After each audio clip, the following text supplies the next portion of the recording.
Hey everyone, how's it going? I can't believe I'm about to talk about this today, but I honestly gotta say I shouldn't be surprised. I mean, we've all seen it coming. Unless you've been living under a rock, there's a lot of anti vaxxers out there, those naughty little rascals thinking that they might get autism. We all know what the real cause is. Well, none of us do. But we all have theories, none of them are credible, like vaccinations.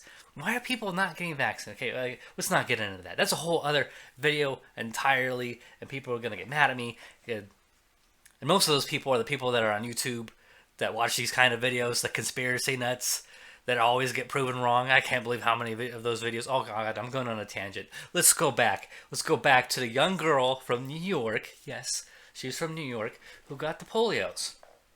So there she was, just skipping along one day. Bam, polio. Probably not how it happened, but how she did get it when they tested her was kind of odd. And this is actually unsuspecting to me because you can get polio. If you guys don't know what polio is, it's a virus that can get you can get from like water or food, and it causes paralysis. Not in everybody, but some cases they get paralysis or a dirty finger. If you look at the pictures, a lot of kids holding up a dirty finger. So let's just read a little bit of this article. So, an unvaccinated young adult from New York recently contracted polio. First U.S. case in nearly a decade.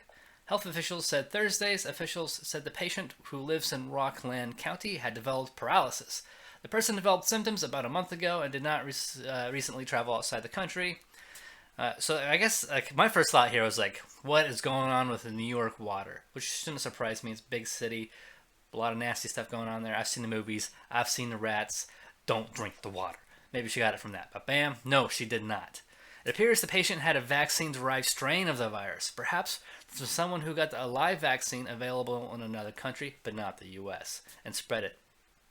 So now you need the vaccine to protect yourself against people who have already had the vaccine.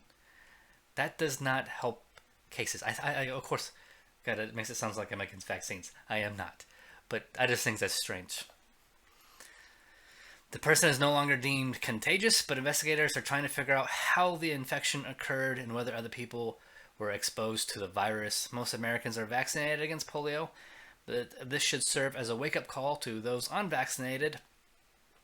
This isn't normal. We don't want to see this, Nezo said. That is kind of a cool name. If you're vaccinated, it's not something you need to worry about, but if you haven't gotten your kids vaccinated, it's really important that you make sure they are up to date. Health officials scheduled vaccination clinics in New York for Friday and Monday and encourage anyone who has not been vaccinated to get those shots because you are going to get it from the people that are vaccinated. That is a crazy world we live in today. Moving on, we want shots in the arms of those who need it. Rockland County Health Commissioner and Dr. Patricia. Her name is actually Dr. Patricia. Polio was once the nation's most feared diseases, with annual outbreaks causing thousands of cases of paralysis. This the disease the disease mostly affects children.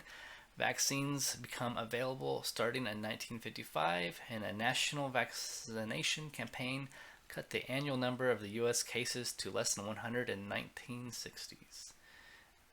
In the 1960s, and fewer than 10 in 1970s, according to the Center of Disease Control and Prevention. Well, isn't that cool? Well, I just thought that was interesting, and I would share it with you guys. You guys have a good one. Get your vaccines so you don't get the polios, and you don't get the stinky finger and a paralyzed back. Take it easy. Bye.